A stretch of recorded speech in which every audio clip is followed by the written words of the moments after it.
This is so crazy. It is March the 12th and it's snowing. And here in North Carolina, we have had a January and February of incredibly warm temperatures.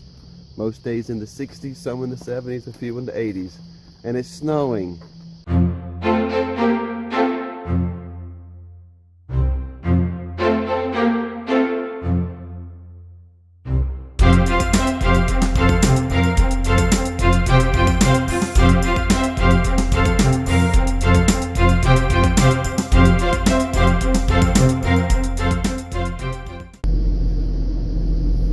Over the last couple of weeks, I have been very closely examining my instructional practices and looking at the performance of my students, trying to figure out why some are doing well and some not doing so well. When it's clear that they're not understanding, then I begin to wonder that I make assumptions about the prerequisites here that I should not have made, or did I just not lay the groundwork very well for the particular activity or task that they're supposed to complete. The reason I go through all of that to tell you that is I have come across or become reacquainted with, I guess is a better word for it, some research by John Hattie.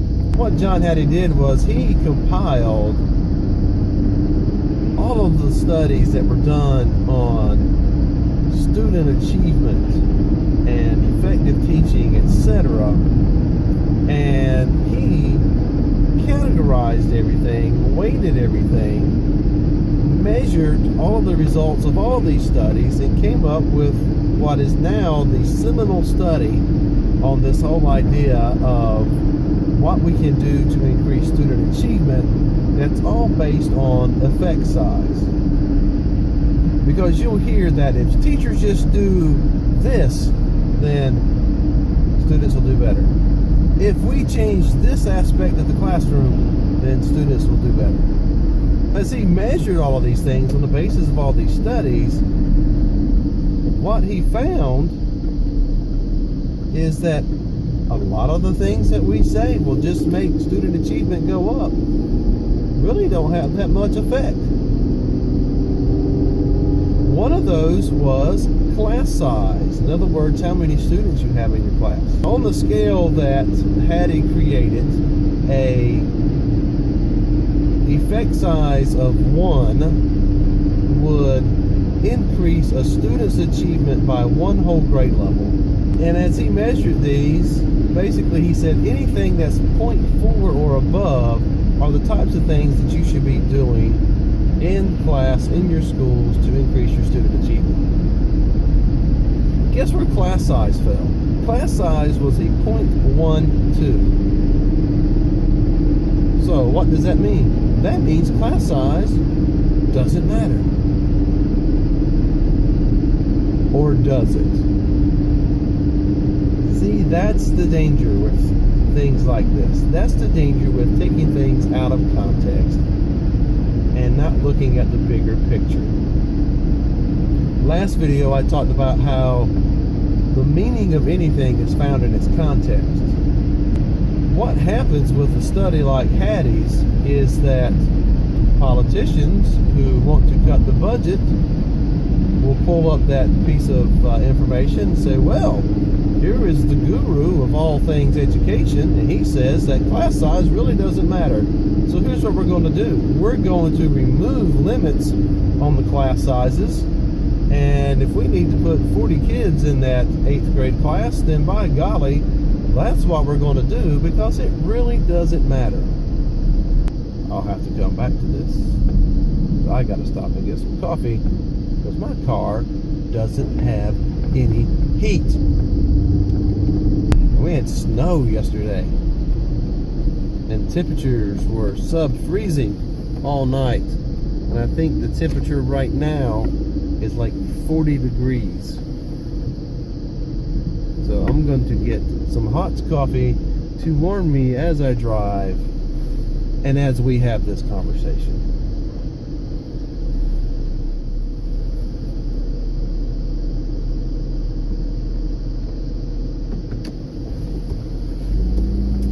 I love it when I go into a store or a fast food restaurant or even a regular restaurant, anywhere, where someone's waiting on me, and when the transaction is done, they call me sweetie. Like, have a nice day, sweetie. And when a woman calls me sweetie, that person is normally somebody old enough to be my mother, sometimes my grandmother, and I just think it's awesome. It doesn't bother me one bit. The young lady says, have a good one, sweetie. And this girl, when I say girl, I should say young woman, she could not have been more than 25. But I digress. Let's talk about effect size. Let's talk specifically about class size. In isolation, it is quite possible that a class size of 0.12 has no effect, or changing class size has no effect. But here's the thing we should look at in those regards. That's assuming that nothing else changes in that teacher's life with the class size. So if that teacher has 40 students in the class or has 25 students in the class, that the teacher will do everything exactly the same as he or she did before. And if that's true, then you're right. Class size won't have a bit of...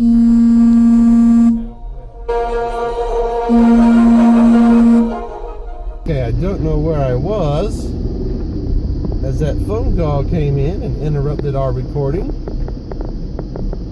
The good news is some unnamed company was calling because there's not a problem with my credit card account, but they have a way to save me money. How nice of them. If nothing else changes in how the teacher does things, then having 40 kids versus 25 kids will not make a bit of difference. Let me share with you the reality of what will happen if I have a classroom of 40 students and then I have a classroom of 25 students. Well, I have just reduced the number of papers that I have to grade by 40%. And that saves who knows how much time. Not only do I have less papers to grade, but I now have less students that I have to continually check up on in terms of who needs remediation, coming up with the extra work or altered plans. I have more time to plan a better lesson, a more rigorous lesson, a more targeted lesson. So having less kids suddenly has now freed up some time. There is no magic bullet. There is no one thing that's going to change everything. All of these things work together as part of a system. Forcing every teacher to do this one new thing is not going to suddenly increase test scores by astounding amounts. Likewise, removing one thing from a teacher's plate is not going to dramatically alter test scores either. We can look throughout all of history and find all kinds of examples of where things were not looked at systemically and see the catastrophic effects that it had. Let's look at rabbits in Australia. Some English guy decided he was going to take some rabbits to Australia. As the English began to colonize it, there were no natural predators. Next thing you know, that place is overrun by rabbits. Didn't think systemically. You can apply this to your own life and your relationships.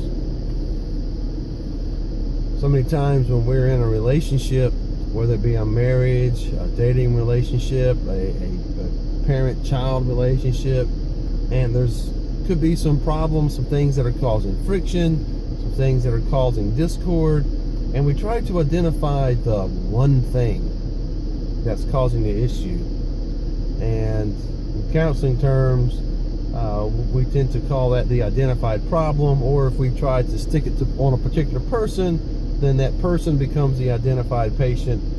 And what is normally the case is you have a whole system of individuals and factors that are interacting, and this identified problem or the identified patient is really a red herring that allows the people in the relationship to avoid dealing with what the real issue is, and they're not looking at it systemically. No matter what it is in life, whether it be your relationships, your health, or your classroom,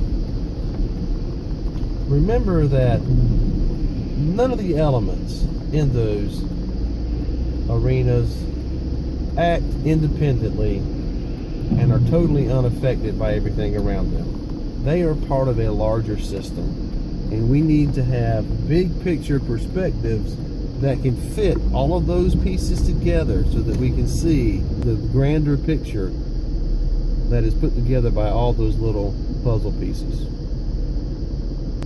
Sorry, this was more of an unstructured sort of rambling kind of thing, but I thought I'd share that with you. Thank you for tuning in. As always, please like, comment, share, and subscribe if you've not already done so. And remember to always give somebody a reason to hope and learn something new every day.